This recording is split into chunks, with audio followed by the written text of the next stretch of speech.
Nabibigyan ng karangalan ng Diyos kung tayo ay namumunga.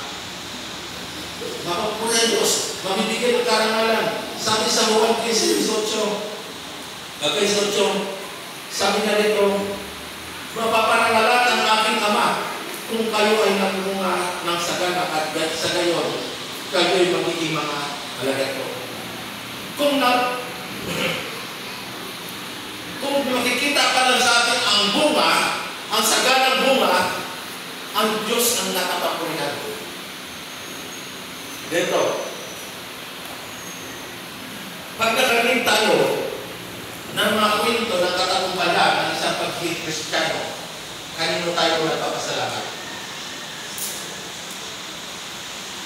Pinasalamatan ba natin yung mga taong matagumpay, naging matagumpay sa pagiging Kristiyano na?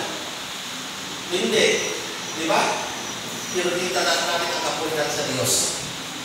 Kasi yung pagiging matagumpay na Kristiyano naman na ay resulta ng pagiging tunay niyang tagapagsunod sa Diyos.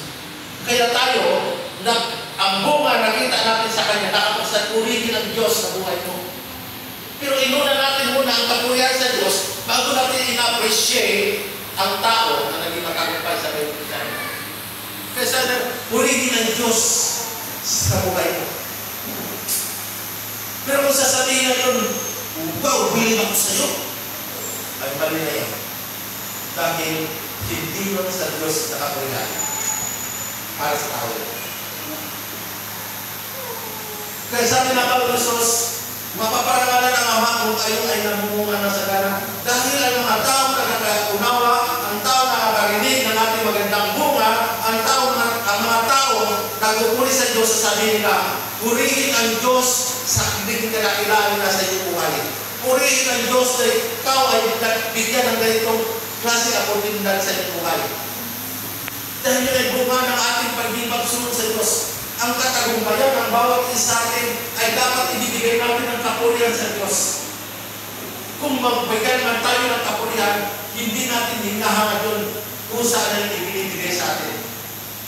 Dahil ang Diyos mismo ang nagtataas sa kanyang mga anak na unang nagtaas sa Diyos.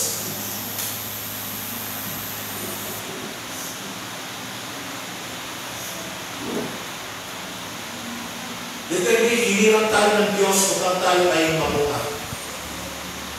Sabi sa Juan 15:16, hindi kayo ang pumili sa akin, ako ang pumili sa inyo. Hinirang kayo upang kayo ay lumayo at mamunga, manatili sa inyong bunga at sa gayon anuman ang hilingin ninyo sa Ama, sa aking pangalan ay ibibigay sa inyo. Ang Diyos mismo ang naghirang sa bawat isa atin. Hindi tayo pumili sa Diyos, hindi ang Diyos ang lumapit sa atin, kundi ang Diyos ang nagpili sa atin para hirangin tayo at mamunga.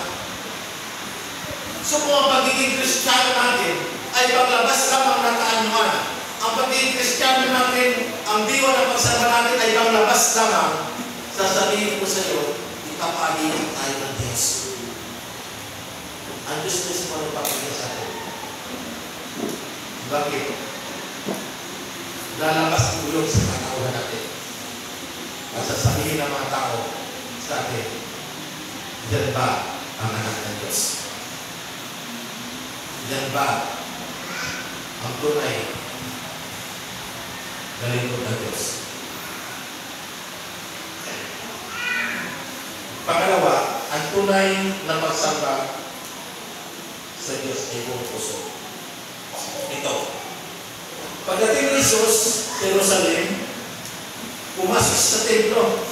Pinagtabuyan niya ang mga nagbibintang namimili at pinagtaon niya ang mga misa ng mga namimili ng salapi at ang mga upuan ng mga nagtitinda ng karabati. Pinagbawalan din niya ang tumawid sa patio ng templo at may dalang palinda na itinuring niya ang mga tao na ganito. Tinuruan niya ang mga tao na ganito na susulat ang aking Ama, ang bahay ng tahanan ng aking tatawagin ng dalanginan ng mga bansa. Ngunit ginawa ninyo itong lungka ng mga magnanakaw. Ito ang obserbahan na Panginoon Kristo pagpasok niya sa templo, Sunday, ng hapon, bumalik siya, kinaumagahan, nagturo siya sa